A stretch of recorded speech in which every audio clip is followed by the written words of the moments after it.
This bulletin is sponsored by Edify School, Chhatarpur. Think beyond. Chhatarpur का जिला न्यायालय इन दिनों चुनाव की सरगर्मियों के कारण गुलजार है।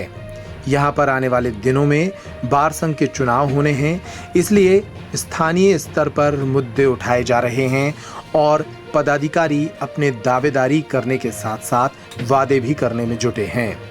अधिवक्ता संघ के अध्यक्ष, उपाध्यक्ष, सचिव, सह सचिव, ग्रंथपाल, कोषाध्यक्ष, कार्यकारिणी सदस्य का मतदान 10 अप्रैल को होना है। चुनाव को लेकर अदालत में एक दूसरे से मिलने जुलने और मतदान को लेकर प्रत्याशियों के द्वारा अपील किए जाने का सिलसिला जारी है। आपको बता दें कि अध्यक्ष पद के लिए एक बार फिर राजेंद्र कुमार शर्मा उम्मीदवार हैं, तो वहीं दूसरी तरफ राकेश दीक्षित, मनोज व्यास भी चुनाव लड़ रहे हैं। अदालत के वकील रवि पांडे निवर्तमान अध्यक्ष राजेंद्र शर्मा के कार्यकाल को ठीक ठाक बता रहे हैं।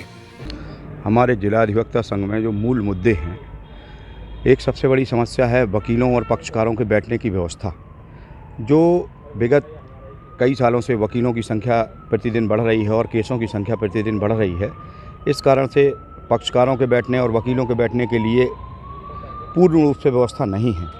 उसके लिए व्यवस्थाओं की कमी है और जिसके लिए हमारे जो वर्तमान अध्यक्ष हैं श्री राजेंद्र शर्मा, उनके द्वारा बहुत ही सराहनीय प्रयास किए गए हैं और उनके द्वारा वकीलों के बैठने के लिए टीन शेड वगैरह और बार रूम की बिल्डिंग डबल करवाई गई है, कुर्सियां वगैरह, और अपने हिसाब से जितना भी वो कर सकते हैं। चूँकि जिला अधिवक्ता संघ के पास कोई एक्स्ट्रा मद नहीं होता है, इस कारण से उनके द्वारा जितना भी प्रयास अधिवक्ताओं के हित में किया गया है वो बहुत है और इससे ज़्यादा हो भी नहीं सकता था।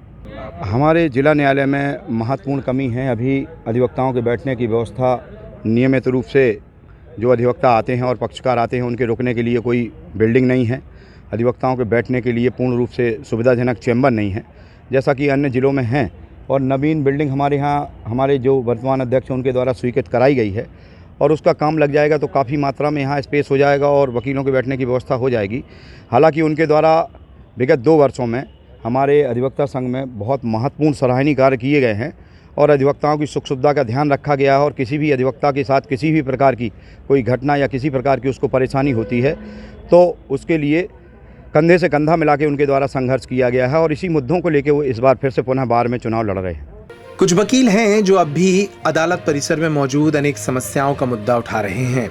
पक्षकारों को बैठने और वकीलों के साथ संवाद करने की सुविधा का अभाव अदालत परिसर में देखा जाता है। यहाँ पर एक अच्छी कैंटीन का ना होना, पार्किंग की व्यवस्थाएं ना होना भी कई लोगों के लिए अहम मुद्दा है। हाँ, न्यायालय में एक तो हमारे यहाँ पर पार्किंग की व्यवस्था नहीं है, दूसरा कैंटीन की सुविधा भी नहीं है। हम लोगों को लंच के समय चाय वगैरह के लिए बाहर जाना पड़ता है। तीसरा, पेयजल की समस्या भी हमारे यहाँ पर है। इन सारी सुविधाओं के लिए हम अपने जो नवनिर्वाचित सदस्य होंगे उन सब लोगों से इन चीज़ों की अपेक्षा करेंगे कि वो इसके ऊपर ध्यान दें। चुनाव में कई दावेदार भी मैदान में उतरे हैं और वे लगातार बार और बेंच के सहयोग से विकास और उत्थान की बातें कर रहे हैं। सचिव पद के प्रत्याशी अनिल द्विवेदी भी इन्हीं में से एक हैं।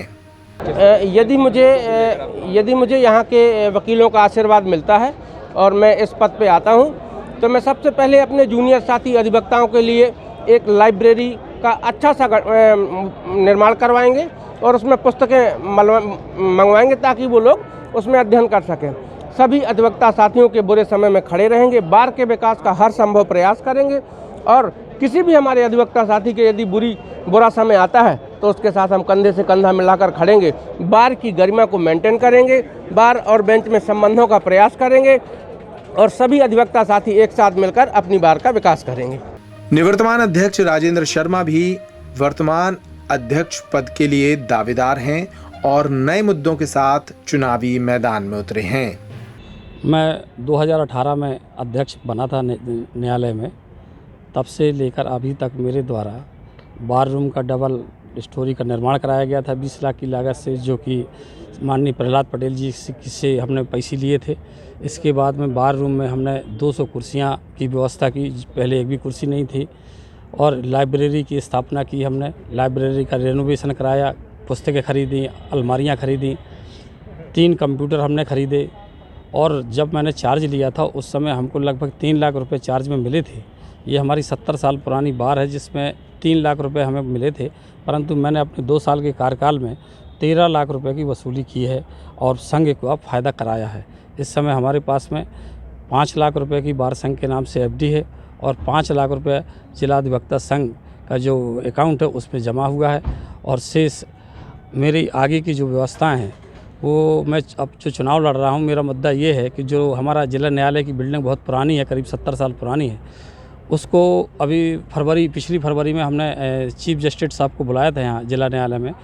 उनके द्वारा अधिवक्ताओं का सम्मान किया गया था और ये नई बिल्डिंग का हमने पास करवाई थी, उसका बजट आना शेष है। तो मेरा मेन मुद्दा यही है कि जैसे अन्य ज़िलों में नवीन भवन निर्मित हो चुके हैं, वैसे ही हमारे न्यायालय की भी सुंदर भवन निर्माण हो, अच्छी अदालत हो, अधिवक्ताओं को बैठने के लिए एसी चैम्बर हो, यही मेरा मिशन है। पूर्व में मेरे दोनों साथी अध्यक्ष रह चुके हैं, उन्होंने भी अपने हिसाब से कार्य किए हैं। उनकी क्या योजना है मैं उसके बारे में तो नहीं बता सकता, लेकिन मेरा यही उद्देश्य है कि हमारे न्यायालय की बिल्डिंग नई बने और मध्य प्रदेश में सबसे सुंदर भवन बने, जिससे लोग बाहर के आते हैं जो लोग, उनको ये मैसेज जाए कि जिला न्यायालय छतरपुर का भवन बहुत सुंदर है। साथ ही जो हमारे नवीन अधिवक्ता समय समय पर आ रहे हैं, लगातार आ रहे हैं प्रैक्टिस करने के लिए, उनको बैठने की अच्छी व्यवस्था हो, टेबल कुर्सियाँ हों, उनकी जो भी दिक्कतें हों उनको हम लोग सॉल्व कर सकें, ये मेरा प्रयास रहेगा। बहरहाल आने वाली 10 तारीख को यहाँ मतदान होना है और तब तक जिला न्यायालय में चुनाव की सरगर्मियां यूं ही चलती रहेंगी। Now stop that and eat your breakfast.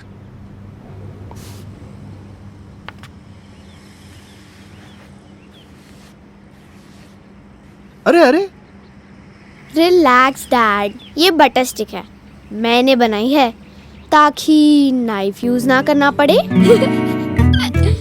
Edify school Chhatarpur, admission open, nursery to grade 9th।